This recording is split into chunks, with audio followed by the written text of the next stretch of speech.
You wonder what happened in sports today. Brandon Petrilli, he got the wave. We talking a lot with bros today. Cracking some jokes the podcast way. Goals on goals. With homers on homers. Tutties on tutties. Got moments on moments. Just tune into BSP. Just tune into BSP. Just tune into BSP. Just tune into Petrilli. We're going to the Super Bowl, baby!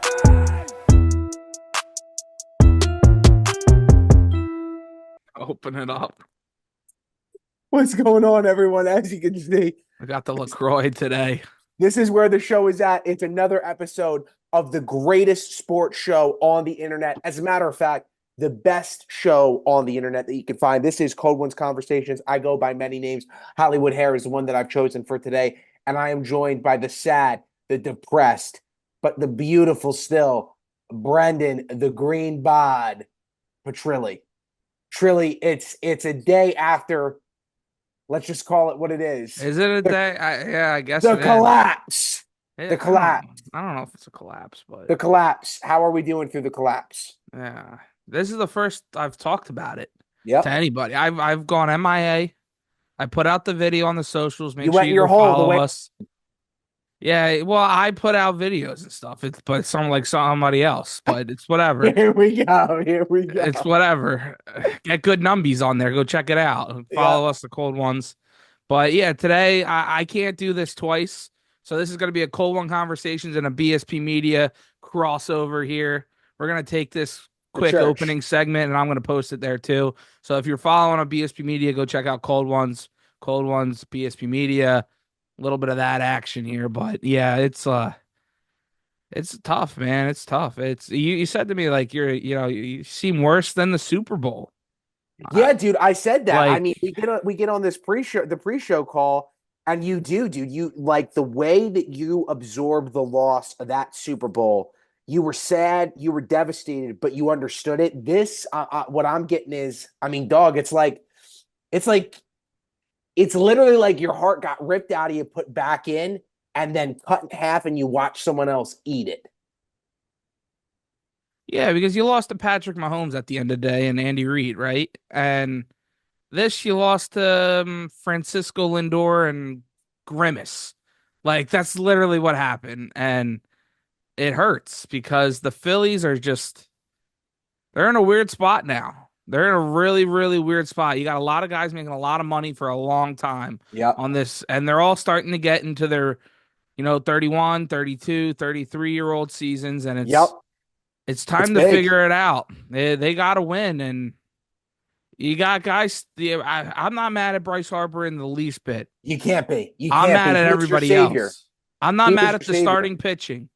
I think everybody pitched well. Sanchez, Nola, Ranger was a dog in that last game, even though he was giving you a heart attack every single inning, but he was able to get his way out of it. And Wheeler, of course, it's just everybody else. Trey Turner. Casty had the big game too that I was there. Schwarber was brutal, other than the very first at bat of the series. And everybody else, the daycare stinks. The bench stunk. The bullpen fell apart so fast. The bullpen died. And it was just one of those situations where it was just like, you knew they were limping going into it, but you always thought like it's still there. We've seen Right. them produce in the playoffs and have big moments. Now they came up short the last two, the exact way that they did this year too, where the bats went absolutely cold, but you kind of were trying to throw that out of your head when you shouldn't. You shouldn't at the end of the day, because that's definition of insanity. And it happened again. The bats went cold. Nobody was able to knock Bryce in when he was getting on base. He had a terrible at bat in game 3 with the 2 leadoff walks, and he strikes out on 3 pitches. Nobody could do anything. And it just sucks because like this team is so good and So talented. so exciting, and for them just to kind of roll and die like that sucks, because you saw it in game 2, like, okay, fine, maybe they finally got their swagger back there. I was there. Go check out the vlog on BSP Media. The link's in the description. Like, it's one of the greatest games of all time, Harry. the back and forths. It was absolutely electric. The crowd, and you're just exhausted watching that game. You're like, okay, all right, here we go. We think we finally got it.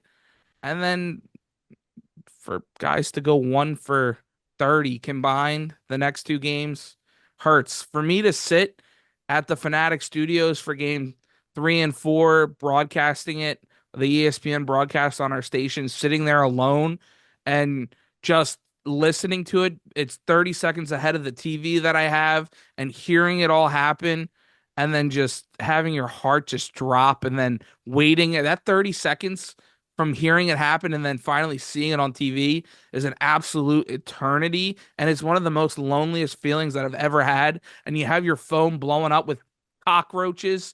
They don't do anything when the Phillies do stuff. They hide. But then all of a sudden, whatever. Name of the game. It is what it is. It's going to happen. But it sucks. It sucks. What I think is crazy, man, and this sounds like loser talk, but this is our show, so we can do whatever we want. It's the spin zone, and both of our teams are There's dead no down spin zone right now, man. Well, The Phillies are in an interesting spin spot. zone. Here is my spin zone. Because you got to ask yourself, because I was having this conversation with a friend of the show earlier today.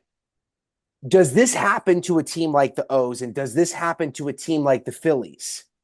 If the MLB did what they need to do and shortened the regular season? Because the truth of the matter is, what's crazy is that you've got teams that should be able to benefit from dominating week after week after week through the summer, the early fall, and then the late fall. But then because a team decides to get hot between August and September, that means that all of a sudden they can knock off guys that have been doing it week in and week out. Because if you take off 50 games from the year, you bring it down to 110. I'd love if the season was 100 games. It's never gonna happen though. No, it's never gonna happen. But see, that's my point though. Because the idea that, for example, listen, all credit to him. KC kicked the Orioles' ass. But nobody was talking about the Phillies' ass. But nobody was talking about KC the entire regular season. Here we're talking about the Yankees, the Orioles, the Guardians, and sometimes the Tigers. And so my whole idea here is, it's crazy to me that a team who can suck for basically 120 days out of the season. Kansas City didn't suck, but they didn't suck, but they weren't a team in the American League that was like, wow, we really see them being a team that can knock off the Yankees. But they got hot at the right time right now, and they're playing well. Now they're down 3-0. My point of where I'm going with this, obviously it's a spin zone, but you do have to ask yourself, it's like, the idea that there's an opportunity for, if baseball is about the long wait and the long struggle, then why shouldn't there be more of a benefit for that long wait and that long struggle? That's just my overall point. No, I mean 100%. And I think the biggest thing is just realizing that the Phillies took advantage of that the last 2 years. Like the way I feel and the way that these Mets fans feel attacking Philadelphia right now and popping their chest out is the way I felt with Braves fans the last 2 years, where you kicked their ass in the playoffs the last 2 years, right? Where they were the division, they won the division, they've been running the East for years, right? You come, doesn't matter. Playoff time, Phillies, bank, Braves, Phillies were kicking their ass. That's what the Mets did to the Phillies this time. I think the biggest thing now is seeing that, is learning, okay, fine, you have the ups and the downs of the season, but you can't just start to rest guys at the end of the year like the Phillies were doing. Because you just can't flip it like that. That's not the way baseball works. It's having the guys healthy and playing at the top of their level and not sitting for weeks at a time, kind of just going through the motions. Because the Mets have been playing playoff baseball since freaking they went to London against the Phillies. Yep. Right? Yep. They've had the best record since then because they had to, because they sucked so much, right? They had to make it up, and they've just continued it. You figured, all right, talent would win out. Talent should win out. But the Mets made the plays, the Phillies didn't. That's just what happens. That's why you play the games. And, yeah, I don't know. I don't got much more other than that. So let's end it out on this. Let's talk about, we're looking at the broad scheme of baseball right now, dude. You've got the series with the Yankees. Hold on. Let me finish the Phillies real quick. Go ahead. And I'll cut it for BSP. It'll be interesting this offseason. I'm not a big everybody's the Phillies are gonna get Juan Soto now. They're gonna blow up the No. daycare. That's outrageous. I would Yeah. love that. I would love Juan Soto on this team. But to run it back would be insanity too. You gotta hope that Painter comes up. You gotta hope that Hoffman figures it the heck out. You gotta hope that the hefty lefty bounces back after a season where he was up and down all year. You got to go out and you got to get a legit closer to help these guys out at the back end. And You're you not need thinking to about get getting. you You're need not. to get some veteran pieces that fit. I don't think you need superstars. You need guys that have edge to them that aren't always buddy buddy. The thing they kept talking about this team was it's the best and most cohesive unit there is. I think that the team that they've had, right, in years, I think that played into them settling towards the end of the year, figuring, "Oh yeah, we got this, guys." Nobody was getting in each other's faces saying, "We got to step up. We got to be better. We have to get this turned around." And change our attitude, or we're gonna get our asses kicked. There was nobody in that locker room that was willing to say that to any of those guys because they were Sure. all too much friends, Yeah, I right? hear you. Even though you should be comfortable saying that to a friend, but there's nobody with an attitude like that on this team. Now it can change the locker room up a lot, but I think you need somebody that's going to be able to do that. I don't think Bryce Harper will do that. He's kind of in a mode where No, he wants to be everybody's friend and he wants to go out there and make the plays, but he I wants to be the city's mascot, literally. old Bryce Harper had that attitude. Yeah, Bryce Harper now doesn't have that attitude anymore. Young Bryce Harper had that. He was fired up every single yeah, time. He'd get pissed off. This yep. Bryce Harper doesn't have it.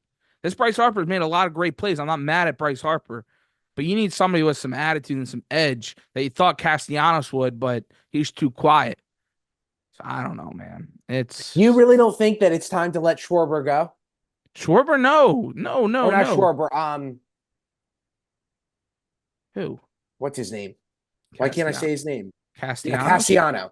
Yeah, I mean, he's probably, but his contract, he's got 2 years left, a lot of money. It would be interesting if anybody would take it with, he's like 31, 32 now. So it just moving guys around, it's going to be interesting. See, listen, The biggest trade pieces would be Bohm, it would be Marsh, it would be Stott, it would be Rojas, all the young guys, and I'd be Right. okay with moving any of them, honestly. But can I say something to you really quickly? And obviously, this is your team, and I'm always going to defer to you most of the time in baseball talk. But see, I actually think I disagree with what you think the Phillies should do because you've established that you know how to grow superstars and know how to grow talent. And I don't think that that means you need to go get any more veterans. I think your issue is you don't have any real deal young bucks in that locker room, like, for example, a Jackson Holiday, a Yeah. Gunnar Henderson, who can make those older developed talents think to themselves, holy shit, I might not be in the lineup because of this kid. Yeah.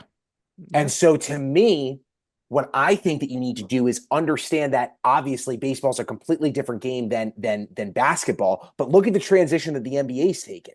The NBA was so top heavy for so long of superstar, superstar, superstar, superstar. And then you saw what happened to KD, Beal, and Booker. They died on the vine because they didn't have enough back play to support them. And for me, dude, it's like this is where I think that the Orioles and Phillies are in two different spots. The Orioles need to let go of some of our young talent. We've got enough of it. Mhm. And we've got to go out and get a veteran. We've got to go out and get a guy who's been there before in playoff baseball and say, get your ass together. I get that you're going to be in this league forever, but it is time to win. And they don't Mhm. have any of that because they're all 26. I like that. Your guys are You need all somebody to push these guys that they You need- have to step up exactly. or to be Exactly. afraid that they're going to lose their job. I like that a lot, actually, because you got Justin Holiday, you got Aiden Miller, you got Andrew Painter. They're all like 20, 21 years old, though, is the problem. And the Right. Philadelphia Phillies don't do that. They don't bring these guys up that fast. Yeah, Maybe yeah. you have to push these guys because Bohm needs a kick in the ass. He's 28 now. He's not a daycare. He's not young anymore. And he was one of your homegrown guys that you drafted in the first round and has been here the whole time. Bryson Stott drafted brought up the whole time. They both teetered out this season. They had great couple years. They've been fading. They need a kick in the ass where, hey, you're not going to get $100 million like the rest of these guys because you guys haven't been producing enough. Yeah. And we got other guys below you that step up. I like that a lot. I do. BSP. Hollywood featured on BSP. Yeah. Let's close it. Shout out. Let's close it. Well, hold on. No, this is going to be part of that'll be ended for BSP. This is Go check out the ones. rest on cold ones now. And this is a football show because we're in football season. But and the Eagles, we'll see. We'll talk about the Eagles. So go check out they cold won ones. Dude, 10-point favorites against the Browns. That's crazy. This team stinks. And they're a 10-point favorite. So do the Browns, but whatever. Well, here's my question to you, man. When we look at the